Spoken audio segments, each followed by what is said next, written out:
In this video, I will share my 5 favorite picks for 2025.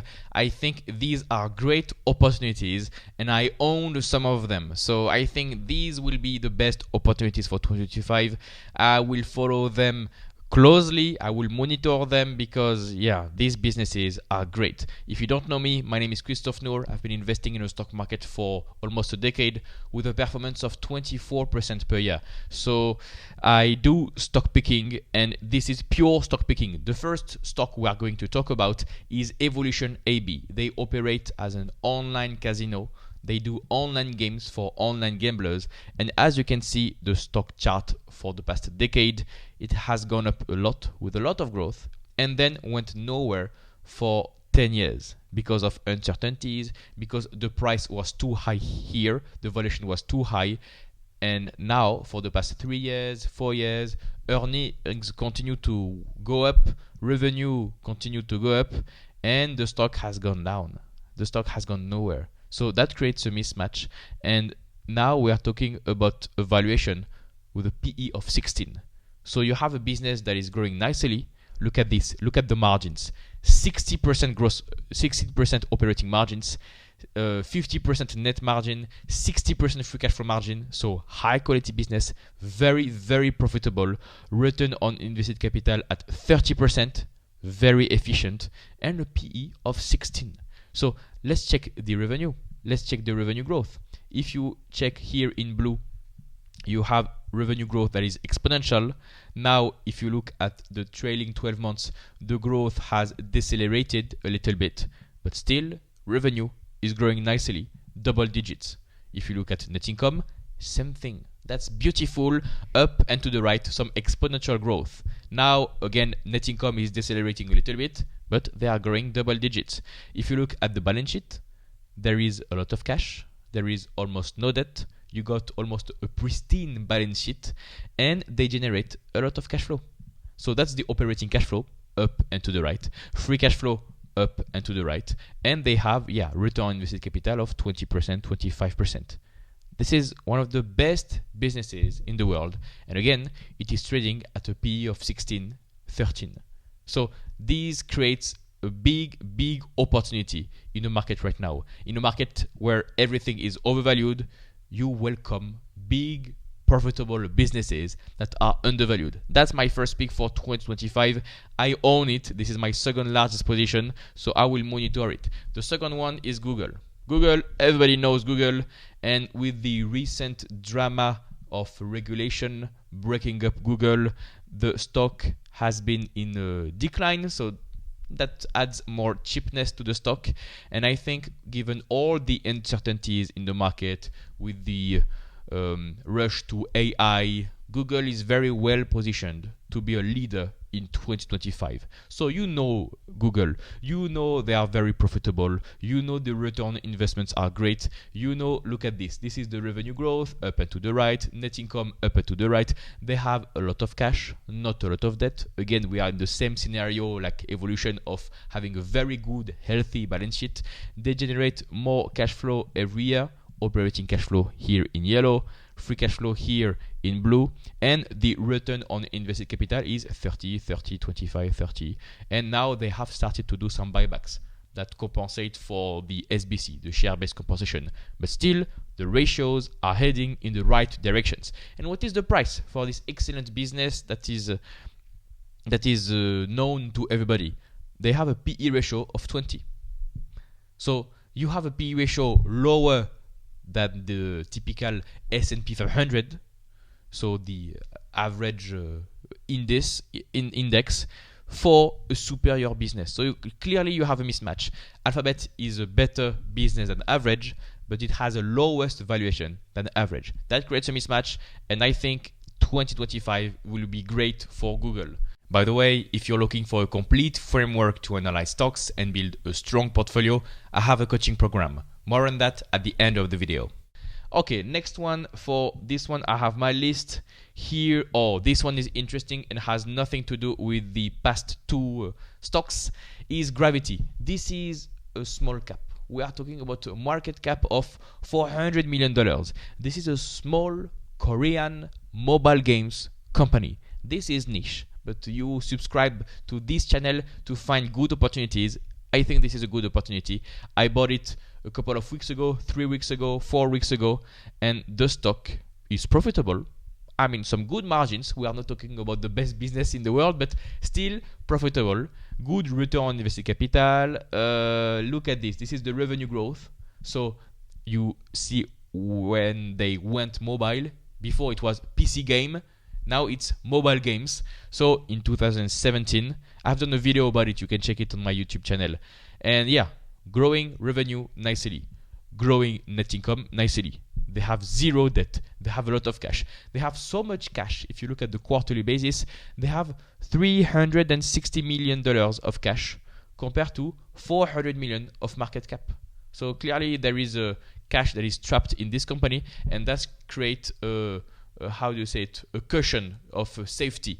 The stock really can't go nowhere this level. So that creates a psychological threshold, and most of the time the stock rebounds when it finds this threshold. I have made a video about it, but look at this. In 2020, the market cap was almost equal to the cash. The stock rebounded. Same thing in 2022, a large pile of cash, the stock market drops and then rebounded. Same thing here in 2018, same thing here in 2016. So every time the stock has a lot of cash and the stock drops for some reason, it rebounds. And I believe that we are in this exact scenario, exact situation. The stock is down and they have a lot of cash. They have $52 per share, cash per share. So yeah, healthy margins, and the stock is trading at a PE of 6. So that creates a compelling opportunity. I see this opportunity as a low downside, high upside scenario. So a compelling risk reward. I bought it recently and I will continue to hold it throughout 2025. This is one of the best opportunity I see in the moment. Okay, next one is Alimentation Couche-Tard, ATD. Let me refresh this page. Let me refresh this page. We are talking about a big retailer in Canada, but also in the US. And this is a beautiful stock that has been outperforming everybody for decades. Up and to the right. Look at this big retailer store. The market cap is $50 billion. Now there is a recent weakness because they announced an acquisition of a Japanese 7-Eleven, and it seems like this acquisition is not going well.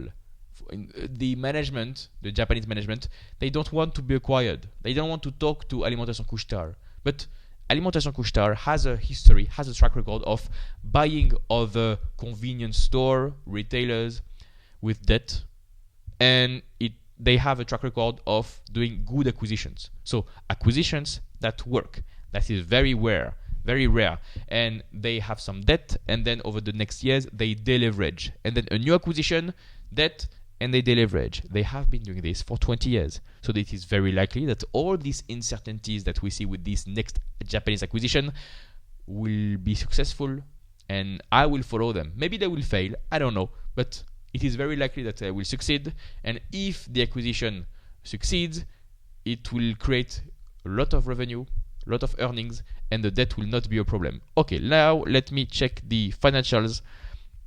About the margins, well, this is a convenience store, so gas station, retail store, you don't see a lot of margins, and that's normal for the industry.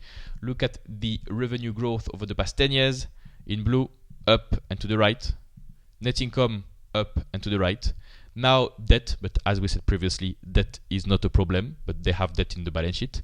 What about the operating cash flow they generate? In yellow, up and to the right. So they are getting better and better every year. What about the free cash flow? Up and to the right. And for the return on invested capital, ROIC, we are talking about 12, 14, 12, 10%. So this is not a fast grower, but it works very well. And now they started to do some buybacks. They bought back 2%, 3%, 4% of their shares. This is very compelling, and the PE is 20. So you are buying a business with a very good track record, with a good management, good capital allocation skills, with a PE of 20. This is a very good opportunity. I may buy it in the future weeks. if the weakness continues. For the moment, I don't own it for the moment, but I've been following the stock since 2020, so maybe I may be tempted. Okay, next one for this video, so you can do something else with your life, is Prosus. Okay, Prosus, what is Prosus? Maybe you don't know Prosus, but you know Tencent. Okay, long story short, you have Tencent, big conglomerate, tech business in China. It was a small publisher newspaper in 2000, and now they have evolved into a big behemoth of having WeChat, games, software business, leading margins, etc. One of the biggest companies in China. Okay, there is a company in South Africa called Napster that invested in Tencent in the 2000s. And Napster owns a significant share of Tencent. And because Tencent prices went up for the last 20 years, Napster's share price went up. And in 2021, I think maybe a bit before, yeah, in 2019, Napster, the South Africa company, decided they wanted a subsidiary in Europe. This subsidiary is called Prosus. So if you buy Prosus, you buy something that is correlated to Tencent. And if you know China, if you know Tencent, you know that now they are having some temporary troubles for some months, some years already, but things may turn in the future. So now it starts to turn slowly but surely for 2024, and I suppose in 2025 Tencent will be a better business. So the stock price of Tencent will go up, and as I said previously, Prosus and Napster, the South African company, they follow the stock price of Tencent. So if Tencent goes up, Prosus goes up. And this is a business that you can get with the P ratio. Don't look at the P ratio, but that's at around 10. So that's quite cheap. This is a conglomerate. You have a discount to NAV. This is quite hard to understand if you don't know how a conglomerate works. But what you have to monitor is that Prosus owns a large stake in Tencent. So if you invest in Prosus, you actually do a bet, an investment for Tencent, but with a discount to NAV. That means Prosus is cheaper than Tencent itself.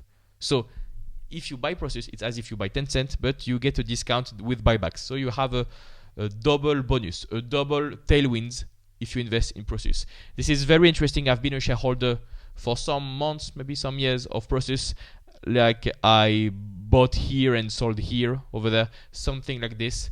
This is very, very good, a very good business, and I think this is a very compelling company for 2025. This was my top 5 for 2025, the stocks that I will follow closely. If you like this content, I have an investing coaching program. In this program, you will learn a complete investing process. You will learn how to find good stock ideas, how to properly value stocks, when to buy, when to sell, so that you can build a strong portfolio with great companies. Additionally, in this coaching program, you will have access to my personalized guidance for long-term results. We will do weekly calls where we analyze stocks together, and you will have access to my private number available 24/7 for full support. If you have any questions, I'm here to help. Click the first link in the description below to get more information. You will get a video, a short video that explains how everything works completely for free. No need for your mail address. Just click the first link in the description and I'll see you on the other side.